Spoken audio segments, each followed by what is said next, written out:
fast can you actually 3D print for real? I'm gonna tell you the truth that nobody tells you about high-speed 3D printing. Do you know that market promise of 500 millimeters a second? So, the slicer doesn't even allow you to do that for real. Today you are going to understand what really limits the speed and what you can do to print as fast as possible without ruining your prints. So what the slicer really does? A lot of people think that the slicer is just a software that, well, slices the model. But in reality, it is the printer's instructor. He does the proper calculations and generate every command line, like G1, G2, and decides how much the nozzle is going to move and how much it's going to extrude. In other words, the slicer just tells the printer what to do and the printer executes it. So even if you put 500 millimeters a second up there, the slicer is going to limit based on another variable, the maximum volumetric flow that your hot end can achieve, yet your hot end can't melt that plastic. So every filament profile has a field called maximum volumetric speed. It defines how many cubic millimeters of plastic the hot end is able to push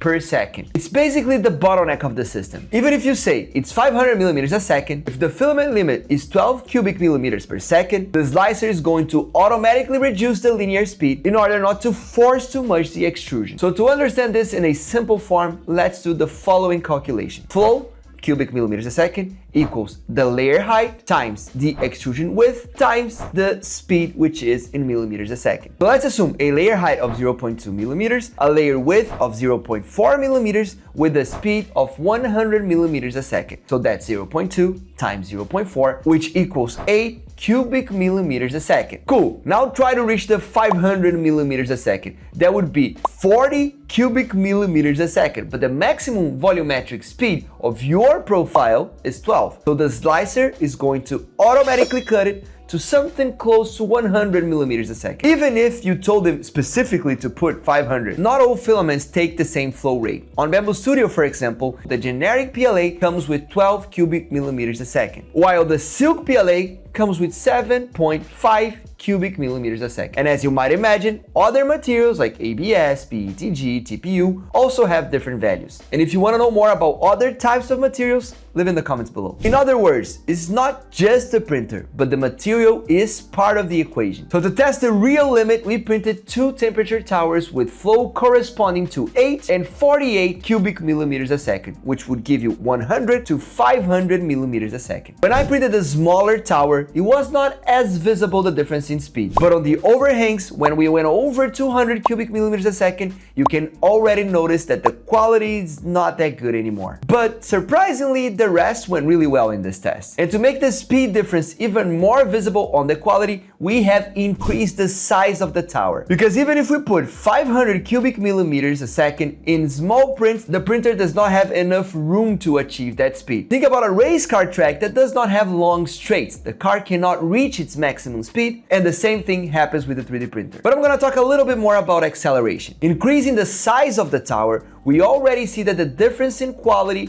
gets way more noticeable. You can notice that the model does not shine that much anymore when it goes over 200 cubic millimeters a second, making the overall surface a bit more matte. But this is something interesting, because if you want to make the overall print to look brighter, to look more shiny, you can reduce the speed on the outer walls. But if you want to make it more matte, probably raising the speed is not a good idea. Then you can always work on changing the temperatures. Let me show you the difference. This one, 60 cubic millimeters a second, 100 cubic millimeters a second, and 200 cubic millimeters a second. As we increase the speed, the print gets less and less shiny. And you can also notice that the overhang gets worse and worse. In this test, even putting the exact same speeds, they were not staying with that configuration. So I had to change the configurations on cooling and overhang. For that, I had to change the settings in cooling and part cooling fan. I set them both to 0 on max fan speed. Then you can see in the slicer that the entire model is with the speed that I've set. Now going back to the bigger tower, with the increase in speed, you can notice, especially on the parts that is over 500 cubic millimeters a second. The layer lines get much more visible because there is a lot of vibration in that speed, and the top layers are a little bit fluffy. plotted as well. But we were able to go all the way through the end of the sprint. But what about the acceleration? Even if your flow rate allows, there's another bottleneck, which is the acceleration. To reach 200 millimeters a second with the acceleration of 3000 millimeters per cubic second, for instance, you're gonna need a certain distance within the print to be able to reach that speed. So again, if your model is small or full of curves, it's never going to reach it. Think about a Formula 1 driving in Monaco. This is why we tested on Anti's head at 400% the size, to observe the difference in speed between each one of the models. So we printed in 100, 200, 300, 400, and 500 cubic millimeters a second. And the main difference that we noticed were on overhangs and bridges that got way worse in terms of quality. Another thing that caught our attention during the print was the extrusion for the purge, because it had a flow rate of 40 cubic millimeters a second.